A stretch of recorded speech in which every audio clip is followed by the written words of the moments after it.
Hello बच्चों, आओ इतिहास पढ़ो के आज के एपिसोड में आपका स्वागत है। आज मैं 9वीं कक्षा के दूसरे चैप्टर यानी सोशलिज्म एंड रशियन रेवोल्यूशन पर हम लोग चर्चा करेंगे। दोस्तों, ये सोशलिज्म और रशियन रेवोल्यूशन के तहत सबसे पहले तो हमें समझना चाहिए कि what is socialism. What is socialism? तो सोशलिज्म को अगर हम देखें तो ये क्या है? एक ऐसी आर्थिक, सामाजिक, राजनीतिक व्यवस्था है जिसमें क्या होगा भैया? सोशलिज्म में नो हायर, कोई बड़ा नहीं है, बड़ा नहीं है, कोई छोटा नहीं है, नो लोअर, कोई छोटा नहीं है, नो पुअर, मतलब कोई यहां गरीब नहीं है, कोई गरीब नहीं है, गरीब नहीं, नो रिच,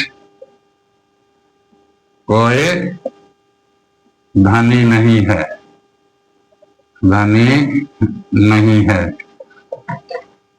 नो प्रिविलेज्ड, कोई विशेषाधिकार, किसी को विशेषाधिकार नहीं है, नो प्रिविलेज्ड,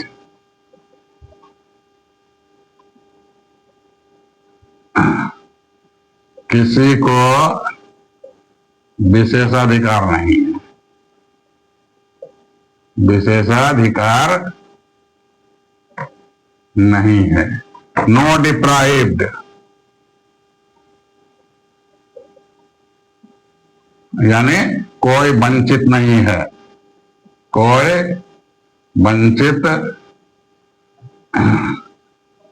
वंचित नहीं है। अब सोचिए कि भाई हम किसके बारे में बात कर रहे हैं? हम किस सोसाइटी की बात कर रहे हैं? हम किस तरह की व्यवस्था की बात कर रहे हैं? हायर भी नहीं, लोअर भी नहीं, पुअर भी नहीं, रिच भी नहीं, प्रिविलेज भी नहीं, डिप्राइव्ड भी नहीं। तो क्या होगा? तो होगा क्या आखिर? ये तो क्या नहीं होगा, हम इसको अभी समझ रहे थे। तो क्या होगा? ऑल इक्वल, ऑल, सभी लोग समान होंगे। कैसे समान होंगे भाई? ये आर्थिक मामले में समान होंगे, सामाजिक मामले में समान होंगे, राजनीतिक मामले में समान होंगे, किसी का शोषण नहीं होगा, किसी का प्रताड़ना नहीं होगी, कोई दुखी नहीं होगा, सब एक जैसे होंगे। तो जब ऐसे समाज का निर्माण होता है तो हम कहते हैं क्या कि ये है सोशलिज्म।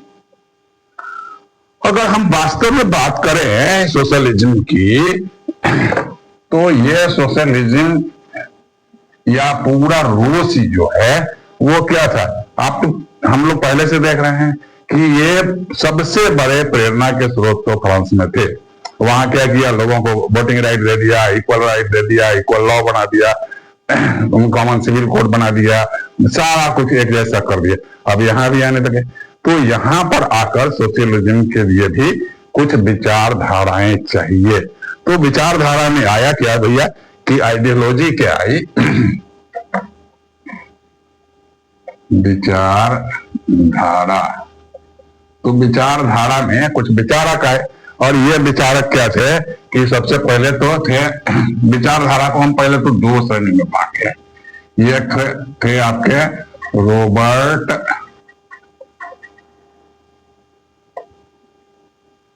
ओन और दूसरे थे आपके लुइस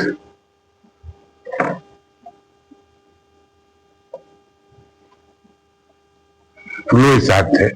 तो इनका क्या था? ये कहा कि भाई ऐसी कौन सी अर्थव्यवस्था होगी जिसमें कोई ऊंचा नहीं होगा, कोई नीचा नहीं होगा, किसी का शोषण नहीं होगा, कोई मालिक नहीं होगा, कोई नौकर नहीं होगा। तो होगा क्या? तो ये दोनों विचारधारा क्या करते हैं? कोऑपरेटिव की तरफ इशारा कर रहे हैं। कोऑपरेटिव यानी कोऑपरेटिव रूप से लोग उत्पादन करें और अपने हिस्से को ये बराबर रूप से बांट लें। जिसमें ये रॉबर्ट जो हैं ये क्या करते हैं कि लोग से जैसे वहां के लोग मूल रूप से कहें, ऐसे तो 3 श्रेणियां बनी ही थी, लेकिन कुछ लोग ग्रामीण क्षेत्रों में रहते थे, कुछ शहरी क्षेत्रों में रहते थे। तो ये जो उत्पादन करते थे कृषि में, तो वो एक साथ मिलकर सभी खेतों को मिलाकर एक साथ श्रम करे और जो उनका फसल है बांट ले।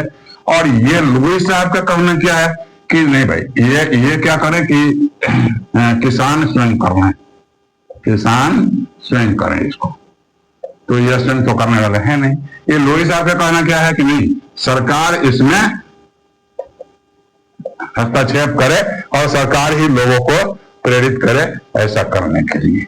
दूसरे क्या थे, कुछ क्रांतिकारी विचारक थे, जैसे आप फ्रांस में देख रहे थे क्रांतिकारी विचारक होंगे, तो इसमें नाम आता है कार्ल मार्क्स साहब का। Karl Marx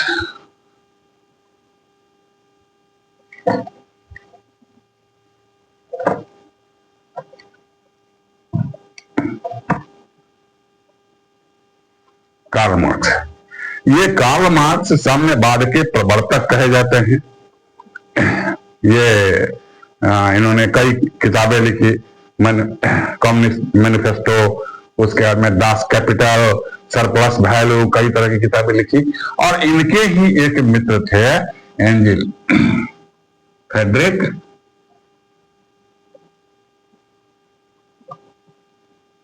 angel. ये एंजिल साहब जो थे, ये ब्रिटेन के बहुत बड़े पूंजीपति थे। तो कार्ल मार्क्स साहब ने अपना कल्पना किया, अपना रिसर्च किया, खोज किया, विचार किए, उसको जमा किए, उसको तैयार किए।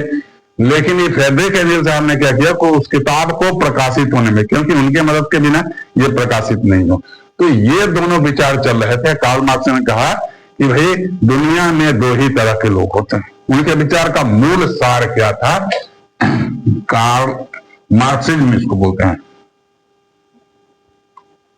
मार्क्सिज्म। तो इसका सारांश क्या है, इसका सारांश है कि 2 प्रकार के लोग होते हैं, 2 प्रकार के। एक होते हैं सर्वहारा और दूसरे होते हैं पूंजीपति। पूंजीपति तो कहा कि सर्वहारा वो लोग हैं जिनके पास कोई साधन संसाधन नहीं है। उत्पादन के जितने साधन हैं, चाहे वो जमीन हो, चाहे रॉ मटेरियल हो, चाहे यंत्र हो, मशीन हो, पूंजी हो, इनके पास तो कुछ है नहीं। पूंजीपति के पास सब कुछ है। तो इनके पास क्या है, केवल श्रम बल है।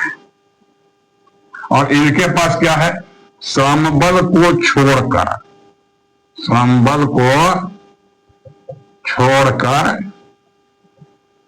सब कुछ है। लेकिन जो उत्पादन होता है उसके, जैसे अब कृषि के क्षेत्र में देखेंगे, जमीन आपके पास है, तो आपके पास जब जमीन है तो आप जितनी बड़ी, मतलब बड़ी बड़ी क्या कहें जमींदारियां इनकी थी, आप ऐसे समझो हजारों एकड़ की जमीन एक व्यक्ति के नियंत्रण में था, तो आप इस पर स्वयं तो खेती करोगे नहीं, तो क्या करोगे कि दूसरे से खेती कराओगे। तो साधन का मालिक कौन है, पूंजीपति। और सर ये दोनों मिलकर ही उत्पादन करते हैं। जब उत्पादन हो गया, अधिकांश हिस्सा कौन ले लिया, पूंजीपति ले लिया। सरबराह के पास जो बचा उतना उसके लिए काफी नहीं है। ऊपर से सर्फडम के अधीन उनसे बेकार का काम भी लेते हैं, क्या भाई यह सड़क बना दो, अरे आज थोड़ा चर्च का थोड़ा ठीक कर दो, आज थोड़ा हमारे महल की सफाई कर दो, आज तुम्हारा ये थोड़ा काम हो गया है, ये कर दो। नतीजा क्या था कि ये थे शोषित, ये थे शोषित, और ये क्या थे, ये थे शोषक। तो मार्क्स यही कहता है कि ये शोषित हैं, ये शोषक हैं। तो कहा कि ये इनके बीच संघर्ष होना है स्वाभाविक है। अब मार्क्स की बात को हम क्यों मान ले भाई, संघर्ष होना स्वाभाविक है, क्योंकि इनके इंटरेस्ट अलग अलग है। इनका इंटरेस्ट अलग होगा, नहीं भाई हमको अधिक मजदूरी मिले, हमको अधिक कृषि के उत्पाद में हमको साधन मिल जाए। ये कहते हैं नहीं, तुमने किया क्या है, जमीन हमारी, सब कुछ हमारा, सिंचाई की व्यवस्था सब हमारा है, तो फिर तुमको किस बात का जरूरत है। तो नतीजा है, तो इन्होंने कहा कि इनके बीच में संघर्ष निश्चित है और उसके बाद एक ऐसा समाज बनेगा दोनों के बीच में जो जिसमें सभी बराबर होंगे। तो सभी क्या हो जाएंगे, यहाँ सभी बराबर होंगे, सभी बराबर होंगे। और जब सभी बराबर होंगे उसी को हम कहते हैं साम्यवाद, साम्यवाद। तो बच्चों, जो साम्यवाद की हम लोग बात कर रहे हैं तो ये केवल रूस की बात नहीं है। अब क्या होगा भाई कि इनके लिए, तो अभी हम अगर रूस में देखें तो रूस की ही बात देखें तो रूस में क्या हुआ था कि मतलब 1900 ईस्वी के पूरा होने तक, मतलब 1980 तक कहें तो 1980 सॉरी 1880 तक, 1880 तक यहाँ कोई औद्योगिक क्रांति का विशेष औद्योगिक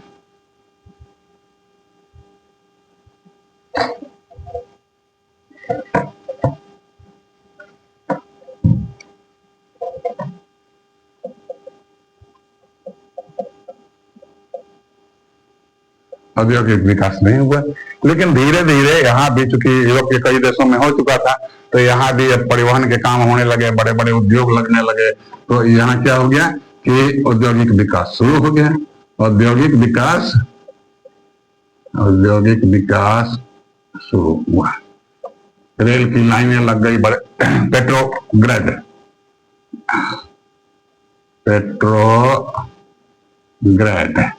एक इंडस्ट्रियल शहर बन गया। तो अब क्या हुआ कि ये जो गांव में रहने वाले जो कृषि में जब इनका शोषण होने लगा, देखा कि यहाँ तो जीवन का कोई कंडीशन ही, श्रम में इनको रहना है, तो ये लोग शहरों में भागने लगे और शहरों में चले गए। अब वहां जाकर वहां भी इनकी स्थिति अच्छी नहीं थी।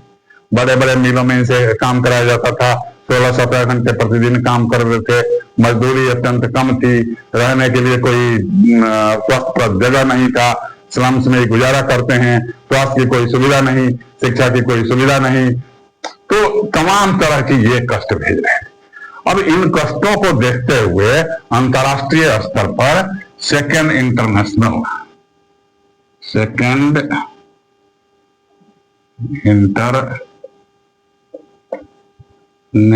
नाम की एक संस्था बनी।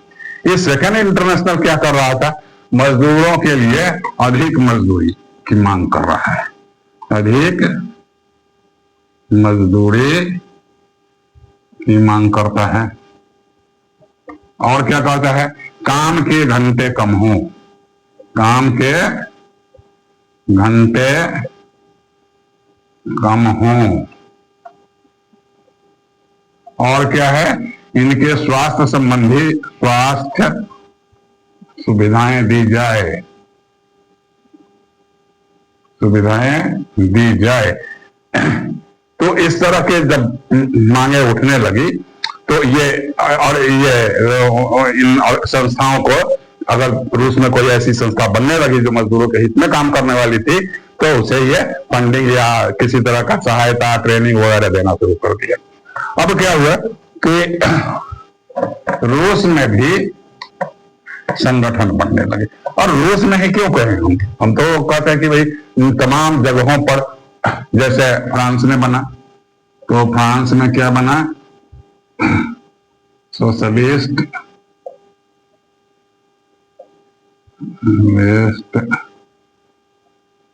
Democratic party. उसके बाद में इंग्लैंड में क्या हो गया, इंग्लैंड में भी बना, इंग्लैंड में क्या बन गया, लेबर पार्टी।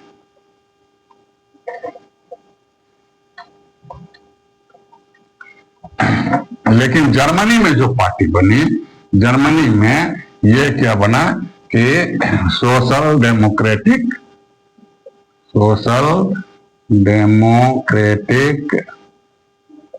Workers party. तो ये यहां तो चल नहीं पाए ये पूरी तरह, लेकिन रूस में यह सोशल डेमोक्रेटिक वर्कर्स पार्टी काम करना शुरू कर दिया। और ये लोग वहां की जो ऊंच नीच या एक चीज और बताऊं दोस्तों, आपने दूसरी बड़ी क्रांति को देखा है। एक तो फ्रांस की क्रांति को देखा और दूसरे यहाँ रूस की क्रांति। फ्रांस की क्रांति को हम लोग राज्य क्रांति कहते हैं। आपको मालूम था कि फ्रांस की क्रांति क्या थी? राज्य क्रांति थी। ऐसा क्यों बोलते हैं भाई? क्योंकि वहां शासन को बदलने, शासन में सुधार करने, कानूनी रूप से सुधार करने। और रूस की क्रांति को क्या कहते हैं? यह एक सामाजिक क्रांति थी, यानी आर्थिक और सामाजिक स्थिति को बदल देना है और सब तो सुधार ठीक हो जाएगा। तो ये सोशल डेमोक्रेटिक बना। ये आगे चलकर ये मजदूरों के हित में, गरीबों के हित में, जो शोषित लोग थे उनके हित में ये क्या करने लगे? तरह तरह की डिमांड करने लगे। और ये आगे चलकर बट गई दो भागों में, मोन्सेविक और बोल्शेविक।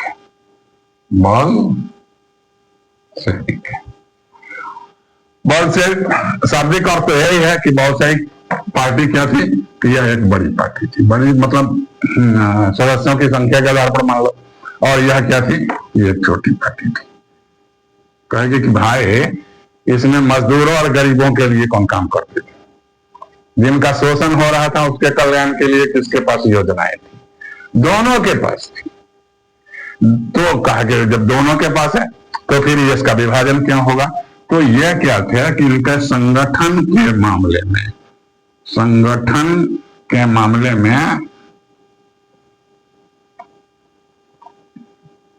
मामले अलग थे। किससे अलग थे?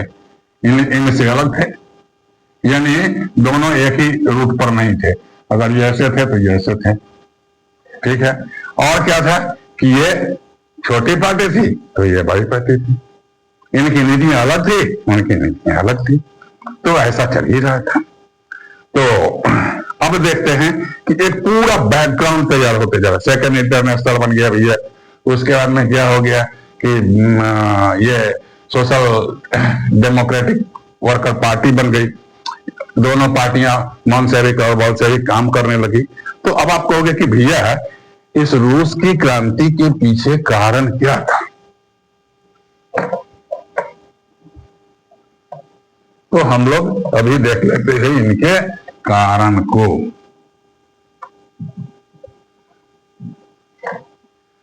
आपको एक चीज बता देता हूं, आप याद रखना। क्रांति कोई भी हो, दुनिया में कहीं भी हो, कभी भी हो, 200 वर्ष पहले हुई हो या आने वाले समय में हो, क्रांति का एक ही कारण है। क्या भाई? वो कारण क्या है? क्या कहें भी क्रांति कहता है कि जनता में असंतोष। जब जनता में असंतोष होगा तो वह क्रांति में बदलेगी। अब यह संतोष होगा क्यों? हो सकता है कि राजनीतिक भेदभाव के कारण हो सकता है कि आर्थिक ऊंच नीच के कारण हो सकता है कि किसी पर कानूनी बंदी से ज्यादा हो सकता है कोई अमीर हो, कोई गरीब हो, किसी के पास बहुत ज्यादा हो, किसी के पास दैनिक जीवन की जरूरत पूरा करने।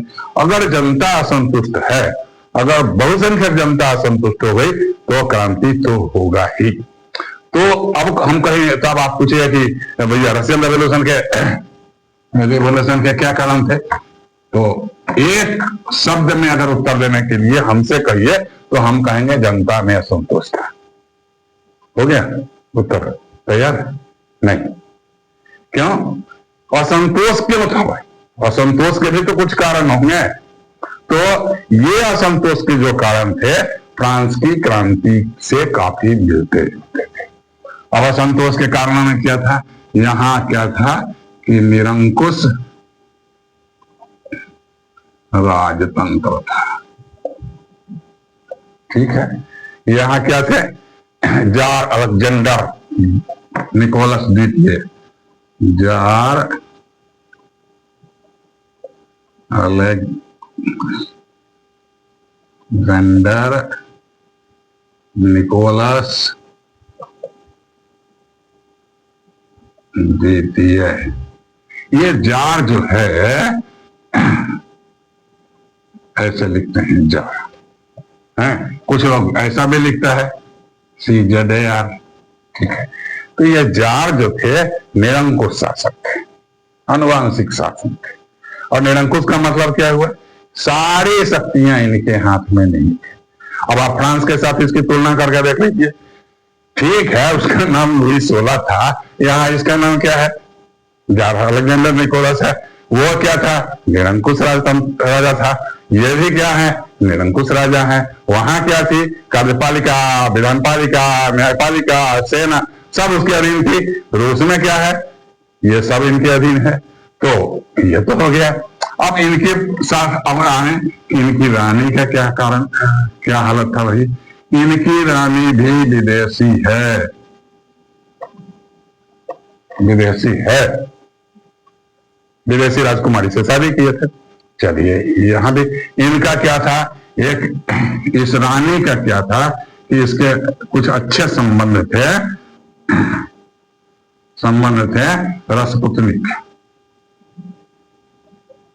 रसपुतनिक से। तो यह रसपुतनिक कौन था? कि एक पुजारी वर्ग का मतलब बड़ा व्यक्ति था और उसी के आधार पर काम करते थे। यहाँ अब क्या कहें, सामाजिक दशा की बात करें तो सामाजिक दशा में यहाँ भी तो वही बात थी। यहाँ भी क्लर्जी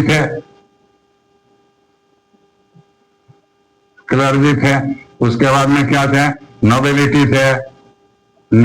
थे, उसके बाद में क्या थे? मिडिल क्लास नया नया पैदा हुआ था, मिडिल क्लास न्यूली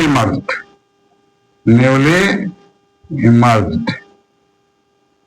और क्या था? लोअर का तो बात ही मत कीजिए, लोअर तो था ही। अब ये लोअर में कौन है? कुछ दास हैं, कुछ गरीब किसान हैं, कुछ मजदूर हैं। अब मजदूरों में भी कौन है? कुछ कृषि मजदूर है, कुछ औद्योगिक, चूंकि मिडिल क्लास उदय हुआ था, नई उद्योग धंधा की स्थापना हुई थी, नतीजा क्या था कि कुछ इंडस्ट्रियल मजदूर थे। तो सामाजिक दशा, फिर एक बार आप प्रांत में जाके झांक लीजिए कि क्या दशा थी। तो कुल मिला के जगह अलग है, नाम अलग है, स्थान अलग है, टाइमलाइन अलग है, लेकिन व्यवस्था तो वैसे ही। तो अब क्या था कि ये जो जार साहब थे आपके जार, तो ये जार क्या थे? लंबी लंबी लड़ाइयां लड़ते थे। क्यों भाई? अगर युद्ध में जीत जाएंगे तो हमारा सब। एक चीज होगा, आप याद रखो, ये पूरे यूरोप में सबसे बड़ा साम्राज्य था जार का, सबसे बड़ा साम्राज्य पूरा। तो ये लंबी लड़ाइयां लड़ेंगे, तो कई लड़ाइयां लड़ता है। और लड़ाइयों से क्या होता था कि जबरदस्ती सेना में लोगों को भर्ती कर दिया, वहां भेज दिया, वहां ही मारे गए। उनके परिवार को, उनके विधवाओं को, उनके बच्चों को कोई देखने वाला नहीं है। सारा इनका धन क्या था कि युद्धों में चला गया।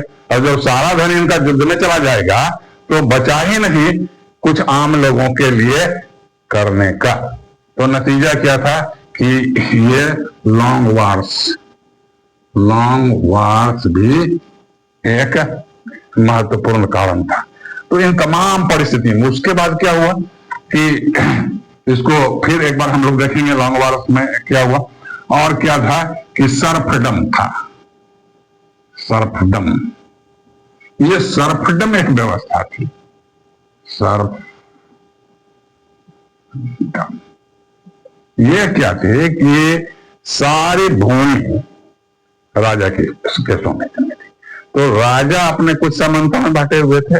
वो सामंत क्या किए कि नीचे के नाइट्स में दे दिए, वो नाइट्स क्या किए कि वो किसानों के बीच दे दिए, और वो किसान से खेती कराते, मतलब कृषि मजदूर से खेती कराते। यही सर्फडम कहलाता था।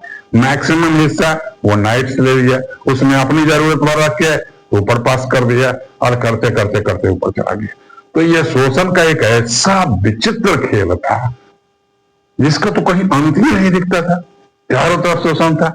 ये लॉन्ग वार में क्या हुआ कि ये आपको जापान 1900 1904-5 1904-5 में जार अलेक्जेंडर निकोलस ने जापान के साथ युद्ध किया, जापान वॉर। और क्या हुआ? Russia was defeated, Russia was defeated. अब क्या हुआ? चलो भाई, धक्का किसको लगना चाहिए? धक्का तो राजा को लगना चाहिए, क्योंकि जनता को तो अपने ही समझ, लेकिन नहीं, जनता में एक राष्ट्रवाद की भावना थी। रूस के लोगों को लगा कि नहीं, ये राजा का पराजय नहीं है, ये रूस का पराजय है, ये हमारी पराजय है। और नतीजा क्या हुआ? ये आक्रोश अब बहुत ज्यादा बढ़ गया। तो अब क्या हुआ कि ये जो मंसेविक के लोग थे, तो ये क्या किया कि जनवरी 1905 में ये लोग कहां चले गए? एक प्रतिवेदन लेकर राजा के पास गए, राजा के पास गए और इसमें मांग क्या कर रहे थे कि भाई हमारा शोषण बंद हो, शोषण बंद हो। खाने पीने की कमी थी तो खाद्य पदार्थ की आपूर्ति सुनिश्चित हो, खाद्य पदार्थ की आपूर्ति सुनिश्चित हो। और क्या? मजदूरी बढ़े। और क्या? कि स्वास्थ्य सुविधाएं बढ़ाई जाए, स्वास्थ्य सुविधा। और क्या? इनके लिए शिक्षा का प्रबंध हो, काम के घंटे कम हो।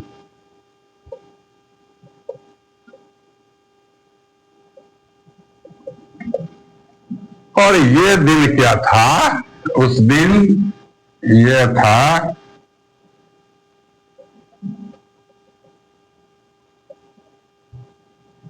संडे। लेकिन राजा कहाँ इनका प्रतिवेदन लगा, कहाँ इनसे बात करेगा, कहाँ इनके प्रस्तावों पर विचार करेगा? सब नहीं तो कहाँ थोड़ी सी भी छूट देगा? उसने तो सेना को लगा दिया, इन पर गोलियां बरसा दिया। तो यहाँ क्या चाहिए? मतलब fire was open, fire was open. किस पर? इन लोगों पर।